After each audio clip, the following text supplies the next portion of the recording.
जानते हो, कुछ समय पहले राहुल गांधी जी ने एक बहुत बड़ा खुलासा किया था और कर्नाटक में जिस प्रकार से बहुत बड़ी वोट चोरी की गई थी उसके प्रमाण पूरे देश के सामने राहुल गांधी जी रखे थे।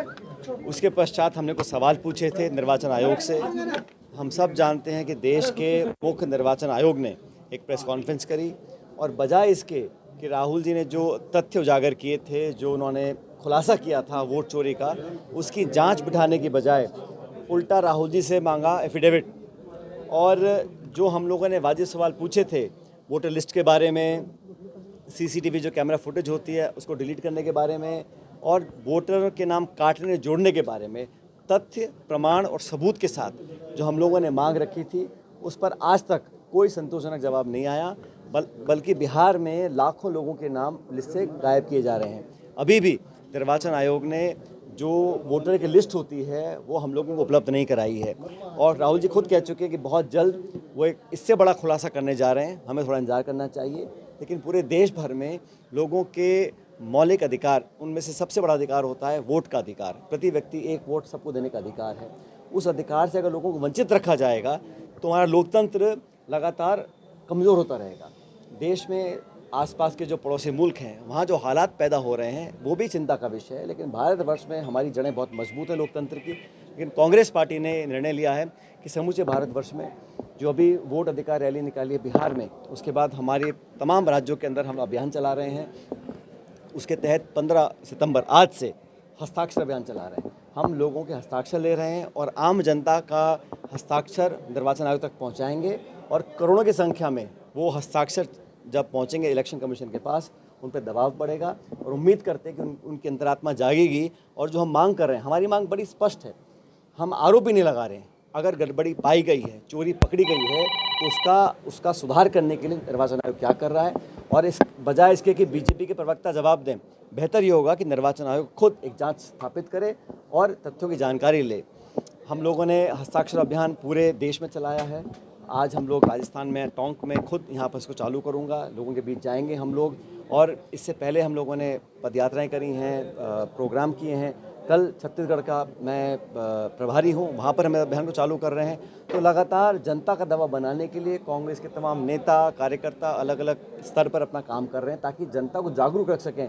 जिन लोगों के वोट कटेंगे, जिनकी वोट चोरी होगी, वो सबसे गरीब, सबसे पिछड़े, सबसे दलित और आदिवासी वर्ग के लोग होंगे। इसलिए हमारा एक नैतिक जिम्मेदारी बनती है कि लोगों के वोट को बचा कर रखें। मैं उम्मीद करता हूँ कि हम लोग जिस ईमानदारी से काम करना चाहते हैं, निर्वाचन आयोग भी निष्पक्ष होकर पारदर्शी तरीके से चुनाव को किस एक्टिविटीज़ को मॉनिटर करेगा। और जो प्रणाली है हमारी इलेक्शंस की, उसमें जनता का भरोसा बना रहे, उसके लिए बहुत ज़रूरी है कि प्रत्येक नागरिक का जो एक एक वोट है वो कीमती है, वो पढ़ सके। मुझे खेद है इस बात का कि आज तक भी कोई संतोषजनक जवाब इलेक्शन कमीशन ने दिया नहीं है। जो मुख्य निर्वाचन आयोग के अध्यक्ष हैं, सीसी जो हैं, उन्होंने प्रेस कॉन्फ्रेंस करी। हमने कहा भाई आप 45 दिन में सीसीटीवी की फुटेज क्यों डिलीट करना चाहते हैं, क्योंकि कोर्ट में जाएंगे, प्रमाण क्या होगा हमारे पास। कोई जवाब नहीं आया। आज हम लोग पूरे प्रदेश भर में इस कार्यक्रम चालू कर रहे हैं। इसके अलावा भी हमारा जन जागरण का अभियान, पब्लिक आउटरीच प्रोग्राम, हस्ताक्षर अभियान और अलग अलग मूवमेंट्स कर लोगों को इससे जोड़ रहे हैं। और मैं आपको विश्वास के साथ कह सकता हूँ, पूरे देश में आज ये लोग समझ गए हैं कि कहीं ना कहीं गड़बड़ी है। उसको सुधारने के लिए तुरंत प्रभाव से निर्वाचन आयोग को काम करना चाहिए। वो दबाव बनाने के लिए पूरे देश में कांग्रेस का प्रत्येक कार्यकर्ता पूरी एडी जोड़े का जोर लगा रहा है। झालावाड़ में अभी मुआवजा दिया गया, बकरियां देने का मामला सामने आया, क्या कहेंगे? मुझे लगता है कि जो मापदंड हैं स्थापित हैं। पहली बात तो दुर्घटनाएं नहीं होनी चाहिए। जो हुआ उसकी भी जांच अभी पूरी हुई नहीं है। कौन दोषी हैं? कोई तो दोषी होगा। अगर निर्दोष लोगों की जान जा रही है, बच्चों की, निर्दोष मासूम बच्चों की जान जा रही है, कोई जिम्मेदार तो होगा। कोई कर्मचारी, कोई अधिकारी, कोई मंत्रालय, कोई ठेकेदार, कोई जवाबदेही लेगा इसकी। वो हो नहीं रहा है। और जो स्थापित नियम है उससे परे हटकर अगर हम काम करते हैं तो उसको लोग सही नहीं मानते। मुझे लगता है कि लोगों की सहायता तुरंत होनी चाहिए, प्रभावी होनी चाहिए और नुकसान के आधार पर लोगों को धनावंटन करें, ताकि लोग कुछ भरपाई हो सके। जो चला गया है दुर्भाग्यवश वापस नहीं आएगा, लेकिन सरकार को थोड़ी संवेदनशीलता दिखानी चाहिए। पूर्ववर्ती सरकार के समय में जो मामला था सरकार गिराने का, उसको लेकर आज हाईकोर्ट ने क्लोजर रिपोर्ट दे दी है और किस तरह देख रहे हैं क्लोजर रिपोर्ट को? मैंने कोई रिपोर्ट देखी नहीं है, लेकिन जो भी कोर्ट्स का निर्णय आता है उसको हम सबको स्वीकार करना चाहिए। और मुझे लगता है कि न्यायपालिका में सभी का भरोसा है। न्यायपालिका में कभी कभी देरी हो जाती है, लेकिन अंत में जो लगता है कि इस देश की जो न्यायपालिका है बड़ी सुदृढ़ है, मजबूत है, और जब कोर्ट का निर्णय आ गया तो फिर अब कुछ बचा नहीं कहने को। विधानसभा में लगता है पूरा मामला फेक था कहीं ना कहीं, जिस तरह का प्लॉट किया गया पूरा मामला पहले वाली सरकार में। अब आप कह रहे हो और कोर्ट कह रहा है, तो हम उससे आप क्या कहना चाह रहे हो? आज विधानसभा में विधानसभा में एक्स्ट्रा कैमरे लगाए गए हैं, उसको लेकर हाँ, ये जो मामला उठा है विधानसभा के अंदर, ये मामला जो उठा है विधानसभा के अंदर बड़ा दुर्भाग्यपूर्ण है।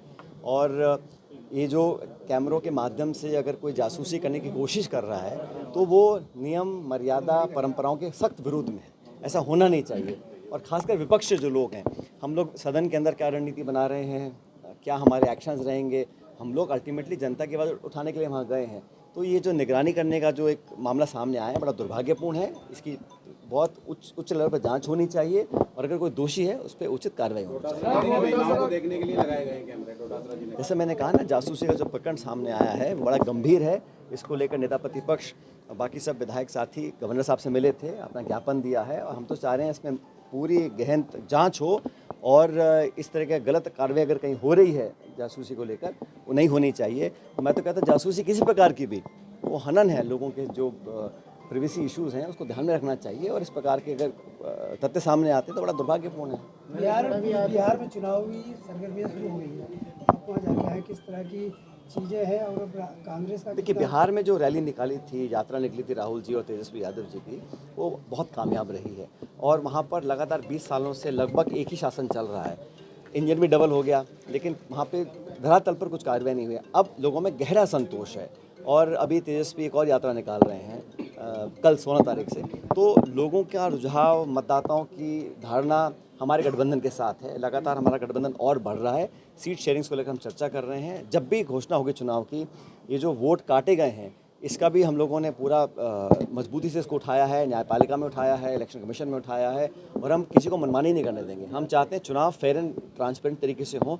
हार जीत होती रहती है, लेकिन लोगों का वोट लेने का अधिकार आप छीन लें, नाम काट दें, जो लोग जिंदा हैं उनका मरा दिखा दें, एक मकान में 200-250 वोट दिखा दें।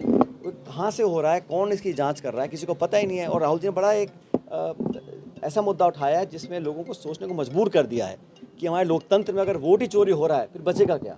बीते दिनों प्रधानमंत्री मोदी जी मणिपुर जाके आए, आप ही के नेताओं ने कहा कि 2 साल बाद याद आई मणिपुर। बिल्कुल सही है। मणिपुर में जो नरसंहार हुआ, जो हत्याएं हुई, बलात्कार हुआ, वो अमानवीय था।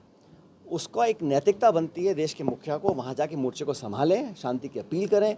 अब वहाँ 3 घंटे के लिए आप गए और भाषण देके वहाँ से आ गए, लेकिन जो समय बीत गया, जो लोगों के घावों पर मरहम लगाने का काम प्रदेश के मुखिया का होता है, उन्होंने नहीं किया। बहुत पहले वहाँ जाना चाहिए था, और जब दबाव पड़ा चार तरफों से, तब जाके वहाँ लगभग 2 साल बाद उन्होंने इम्फाल मणिपुर की तरफ अपना रुख किया है। और मुझे लगता है कि बहुत पहले इस यात्रा को उनको करना चाहिए था। लगातार पंचायत राज और नगर निकाय चुनावों को लेकर बात कर रहा है, लेकिन अभी फिर मंत्री जी का बयान आया कि भाई विपक्ष नहीं कर रहा है, ये संविधान में लिखा हुआ है कि 6 महीने के अंदर अंदर आपको चुनाव कराने हैं। ऐसी क्या मजबूरी है, क्या व्यवस्थाएं हैं, क्या विशेष परिस्थिति है कि आप चुनाव कराने से डर रहे हो? आप शासन चुनाव नहीं करा रहे, आप नगर पालिका चुनाव नहीं करा रहे, आप पंचायत चुनाव नहीं करा रहे, प्रशासक लगा रखें। अब अधिकारियों का काम थोड़ा है, जो इलेक्टेड रिप्रेजेंटेटिव है उसका आप उसके अधिकारों को आप छीन रहे हैं, वंचित रख रहे हैं। हार का डर है, या कमजोरी बाहर आने का डर है, या अंदरूनी कलह इतनी है संगठन और सरकार में, मुझे मालूम नहीं। लेकिन इस प्रकार से लगातार डिले करते रहना, इसका कोई औचित्य नहीं है। और इस मैं देख रहा हूँ इस प्रदेश में खासकर कोई जब काम करना होता है तो जब तक कोर्ट की फटकार नहीं लगती है सरकार कुछ काम ही नहीं करती है। पायलट साहब, वोट चोरी मुद्दा देश में नहीं अंतर्राष्ट्रीय स्तर पर चल रहा है, लेकिन बीच में हाइड्रोजन बम की बात भी आती है। तो वो तो खुद ही कह चुके हैं ना, थोड़ा इंतजार करिए।